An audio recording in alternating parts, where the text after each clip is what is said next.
Welcome to the Calm Analytics channel. Boris Singhausen is with you. Today is June 3rd. There's a lot of interesting news. Medinsky is planning to return Ukrainian children one by one. Medvedev woke up and declared that all these negotiations are complete nonsense. Only the total destruction of Ukraine will do. Z-patriots are demanding a nuclear strike. And as for Putin, he's pretending to be deep in thought. The traps of the Russian memorandum and also school lessons in obedience that are supposed to raise a completely new generation of Russians. The Kremlin won't stop unless it's stopped.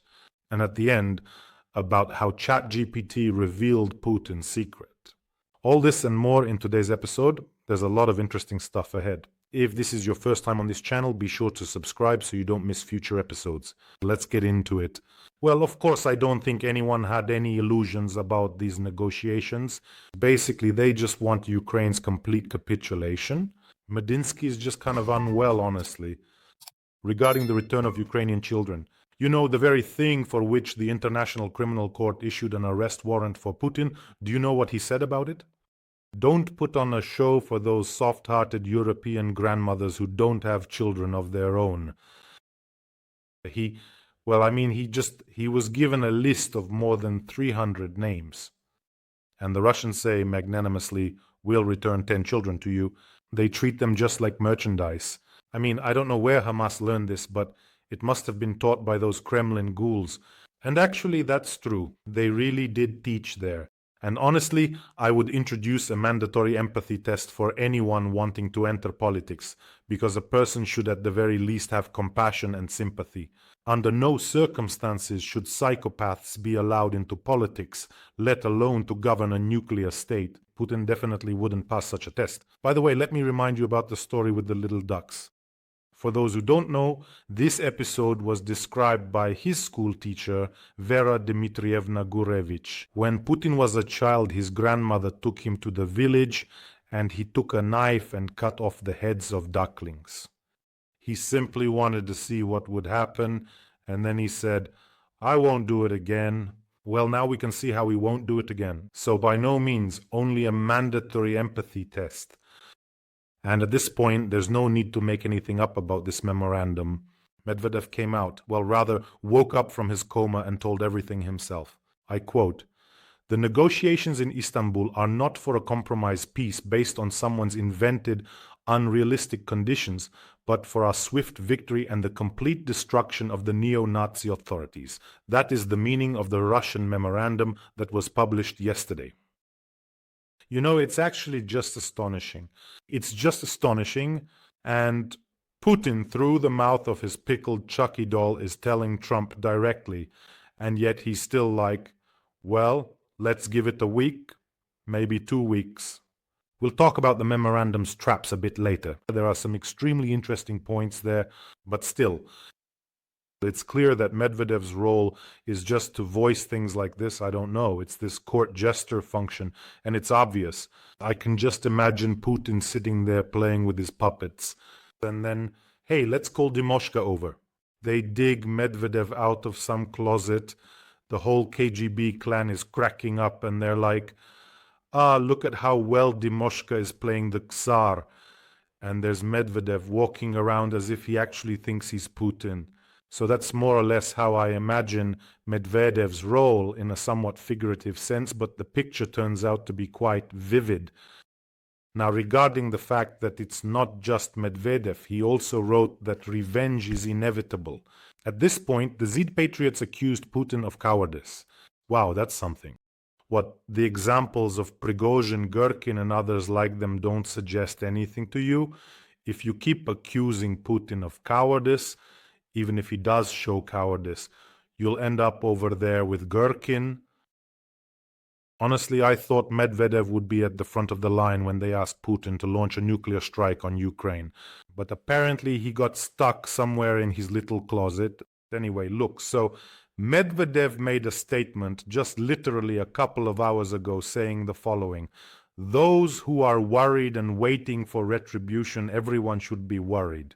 That's a normal human trait. Retribution is inevitable. At the same time, we should remember our army is actively advancing and will continue to advance. Everything that is supposed to explode will definitely be blown up, and those who are meant to be destroyed will disappear. Listen, those are golden words, Medvedev. Amen, as they say. Golden words. Everything that is supposed to explode will be blown up, and those who are meant to be destroyed will disappear. Isn't that wonderful? So that's what we'll write then on Putin's tombstone. And according to the poll about a nuclear strike, now people are saying that for this the assassination attempt, not just an attempt, but a real serious blow to a component of the nuclear triad. Now Putin is going to hit Ukraine with something. I was specifically asked to prepare a poll. Well, not me personally, it was prepared. The latest summary was done in November 2024. How many Russians consider it acceptable to use nuclear weapons against Ukraine? What do you think? 40%. 39? Almost half? Yeah, let's go ahead and hit them, see how it is.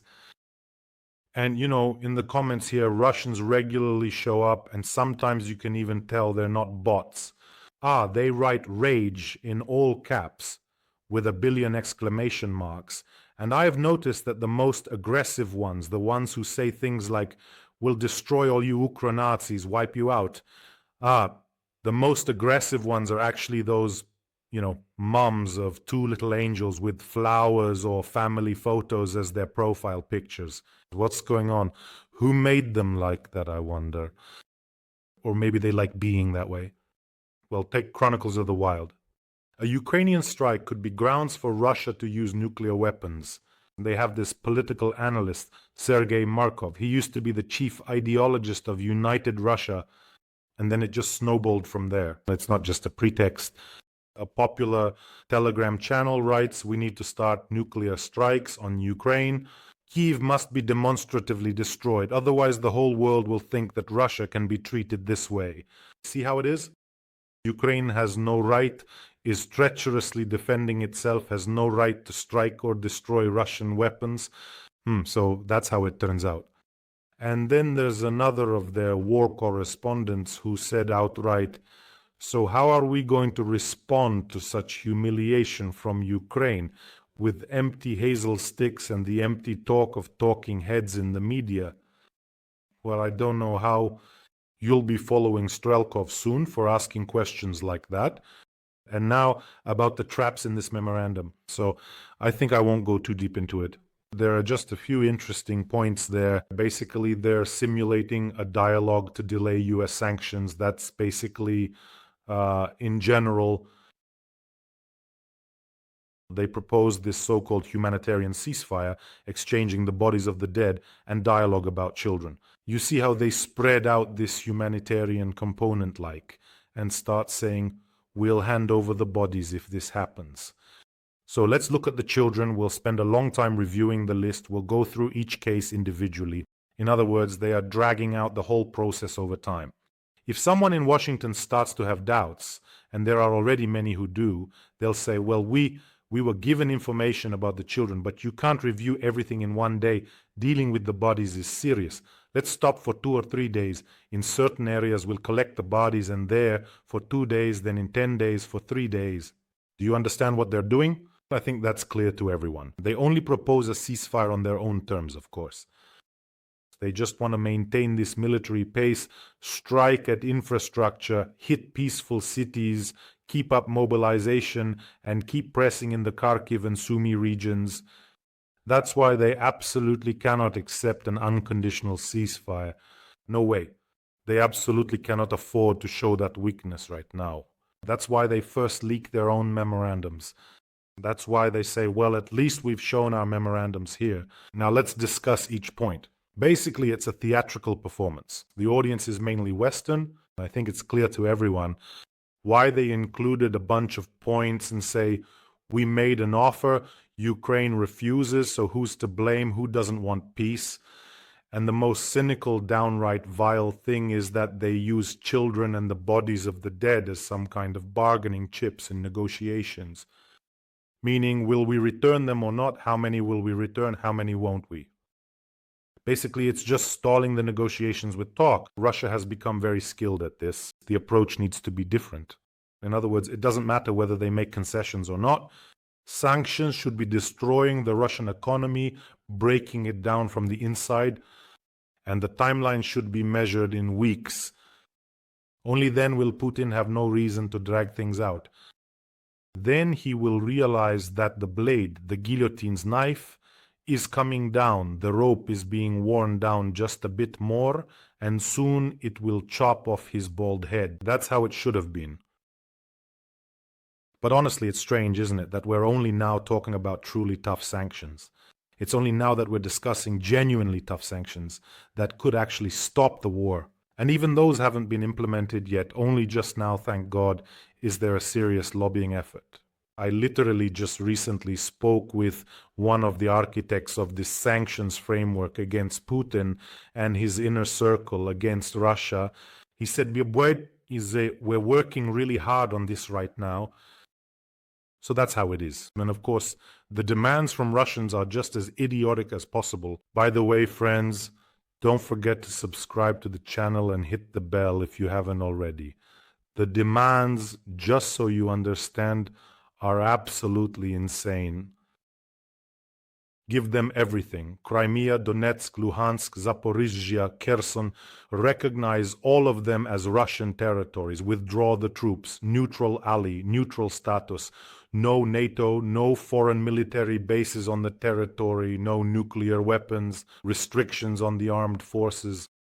So basically, they want everything. Complete removal of economic and political sanctions from Russia, mutual renunciation of claims, which means they want their frozen assets to be unfrozen immediately, the ones Ukraine is currently profiting from, rights for the Russian-speaking population, bringing back the entire FSB crowd in the form of the Moscow Patriarchate, and of course, restoration of relations. This to me is just restoration of relations, resumption of transportation links, energy cooperation, and a gradual re-establishment of diplomatic and economic ties. And we're supposed to become brotherly nations again to forget everything they've done. But as for transportation and energy, I think those are already the wishes of Orban Fico and their little club of people who like to cozy up to Putin in his rubber well box. And that's so the ammonia pipeline starts working again so they can use our ports as well. Well, basically, they crammed absolutely everything they could into this memorandum of theirs. So naturally, they're being sent packing.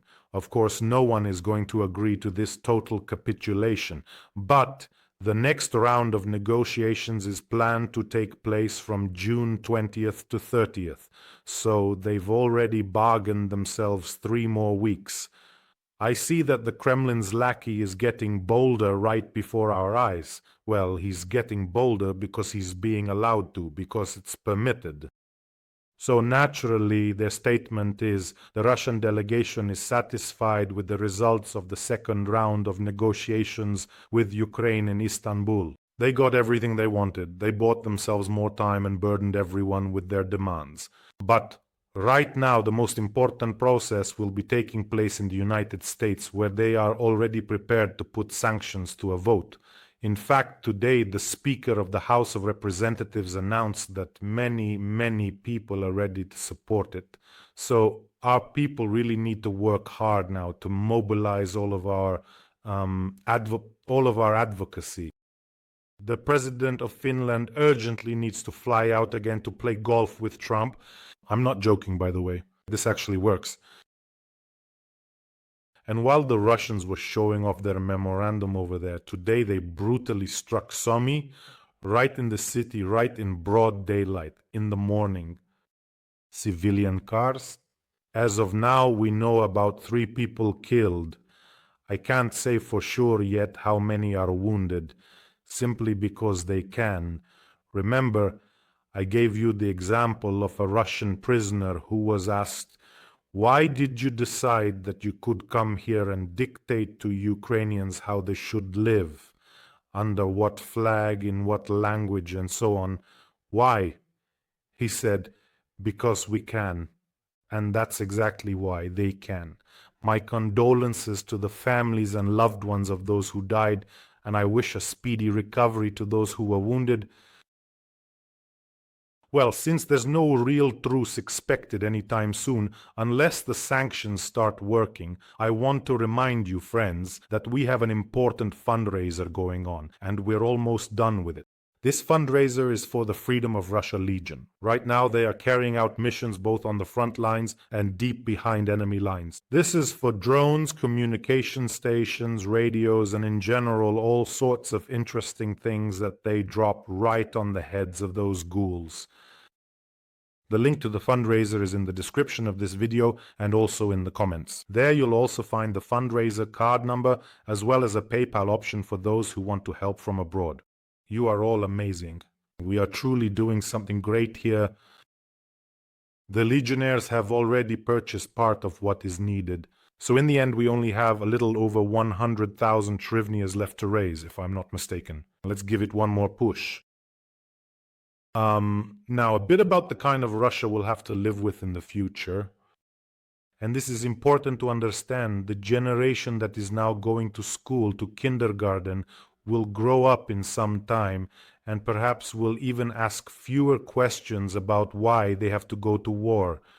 In addition to all these conversations about important things, in addition to all this brainwashing, they also have a subject called spiritual and moral culture of Russia.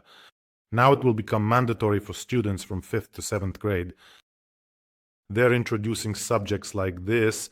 This one, you know, is already kind of with a strong tilt toward religion. And there are more and more subjects like this, which means that the school kid is being surrounded from all sides by these subjects. So what does the course cover? Here's what you need to understand: ideas of patriotism, citizenship, service to the motherland, traditional values, family, work, faith, respect for elders. Listen, what kind of Soviet relic is this? Respect for elders, unconditional respect for all elders. Take Putin, for example. He's an elder. Why should we respect that scum? Or Chikatilo, for instance. That's exactly why, by the way, it was so easy for maniacs in Soviet times, because they would just tell kids, hey, come with me from the playground, when the kids would go. What respect for elders? And what if he spent his whole life, I don't know, committing crimes, drinking, or doing something else? What kind of respect for elders is that? Exactly. Orthodox Christianity as a cultural backbone, but with elements of other religions added in. What is that? That will also be covered in these lessons. And of course, Russian history with an emphasis on spiritual and religious aspects. See, this is exactly how they wrap it all up, what kind of packaging they use. And the most interesting part, the goals. This is the official rhetoric of the Russian Ministry of Education. The goals are to instill in students the values of traditional Russian society and to counter foreign Western ideologies, including liberalism, individualism, LGBT, and others. That's how it is. And just so you understand, here are the kinds of problems they're tackling there. Well, for example, here's an assignment. Explain why love for the motherland implies a willingness to make sacrifices for it. Explain that, 5th grader. Discuss why public interests sometimes require a person to give up their personal desires. That's how it is. Well, in general, the next stage will be precisely that classic cult of personality. Explain why dying for Putin is considered the highest goal for a Russian in this life. And here's a wonderful piece of news which I'll use to illustrate for you how we're progressing in learning with ChatGPT 3. I'm teaching it. That is, it actually depends a lot on who is teaching it. I feed it all sorts of my own thoughts, different scenarios. I engage in dialogue with it, give it hints about which literature to use for analysis, this one or that one. In general, he is learning. It's learning, and here's the news. Let me read it to you myself. By the way, it's also very telling. The sovereign gaming console created on Putin's orders turned out to be Chinese. See how it is? Well, I would have been very surprised if it had turned out to be Russian. So at the Digital Industry of Industrial Russia exhibition, the prototype of the portable gaming console, which is supposed to replace the Japanese Nintendo Switch, well, this prototype turned out to be Chinese. There's just one nuance. On the Chinese device, the buttons had the traditional gaming letters A, B, X, Y, and they simply replaced them, put Russian letters A, B, V, G on top. They just literally stuck new labels on the buttons. That's it. So now apparently it's a Russian console. But when they put the squeeze on the manufacturer of this Russian console, he said that maybe, just maybe, there could be a partial switch to Russian-made electronic components, up to 20%. It would be interesting to see that. And they're not even ruling out switching to a Russian processor called Aurora. But there's a drawback to the Aurora processor. There are practically no games for it. There you go. But at least there will be a game console. Awesome. But I took this news and decided to chat with GPT-3 to see what it thinks about all this. So what did I do? I sent it this news based on the previous information we discussed. I said, listen, doesn't it turn out that Putin got tricked again? And they don't respond to them. It's not so much that he was tricked. Most likely, they did exactly what he expected. Let me explain it to you. Putin is not a victim. He is a co-author of the imitation. This isn't a story about a good Tsar and bad boyars. He himself orders the creation of this analog. He personally takes part in promoting this fake result and only demands reports, not real outcomes. If he wanted a quality product, he would analyze things himself. He would set real deadlines and assign responsibility. He would turn to independent engineers, not just his own, those from the ministries. And most importantly, he wouldn't have accepted a Chinese console as his own. This is a systemic deal. You give me a pretty picture, I give you a contract. That's how the system works. Putin knows that his directives are triggers for propaganda, not plans with real results. He is not being deceived. He is playing a game where the result is the show itself. So here's the conclusion. Well, it's already clear here that he's kind of using some of my points, my words, but Putin is not a deceived old man, but the architect of a system where no one needs the truth, where the main thing is to present a beautifully packaged fake in time and call it a breakthrough.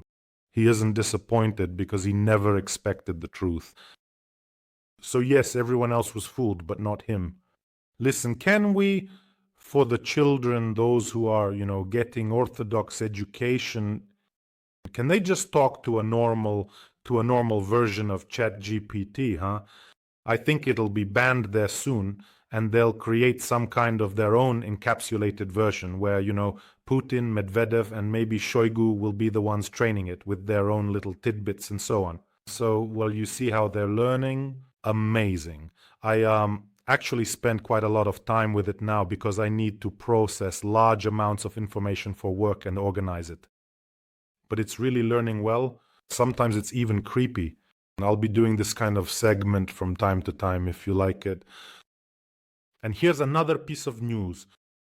In Germany's ruling party, there have been calls to expel all Russian diplomats and close the Russian house in Berlin. It's gotten to the point where there are debates about whether or not to provide Taurus missiles. 5 billion have already been invested in modern weaponry, yet the Russian house, which is seen as a nest of espionage, wiretapping and recruitment, still hasn't been closed in Germany. Germany is practically Putin's domain. In other words, it holds the record for the number of former politicians who, after leaving their posts, went to work for Russian state companies and not just out of goodwill. Maybe that's why, by the way, the Russian house in Berlin is still operating. In general, it's a sign of growing concern, if even in Germany they're starting to think about it. And by the way, there's one in Washington too, sending my regards to the Russian house over there. Oh, and this is connected to the growing number of cyber attacks and acts of sabotage. Why exactly are people demanding that this house be shut down? Let me remind you, 40 employees have already been expelled, but these measures have proven insufficient. So formally, I've already done 1 or even 2 separate programs about the Russian house. They have exhibitions, lectures, language courses there, but in reality, there's recruitment going on, sending people to study in Russia for free, and then bringing back teenagers, students, adults. anyone you like who have already been reprogrammed. So basically, go ahead and shut it down. And, sometimes the symbolism just goes completely over the top. I know that's not a real word. You can check me with Dahl's dictionary if you want. So, the person in charge of this Russian house is the grandson of KGB agent Primakov, for whom Putin himself unveiled a monument in honor of his achievements, his KGB achievements as an intelligence officer. That's how things turn out sometimes. Well, friends, take care of yourselves, take care of your loved ones, and be sure to subscribe to this channel. Support the fundraiser if you can. Wishing us all a peaceful day, and of course, glory to Ukraine.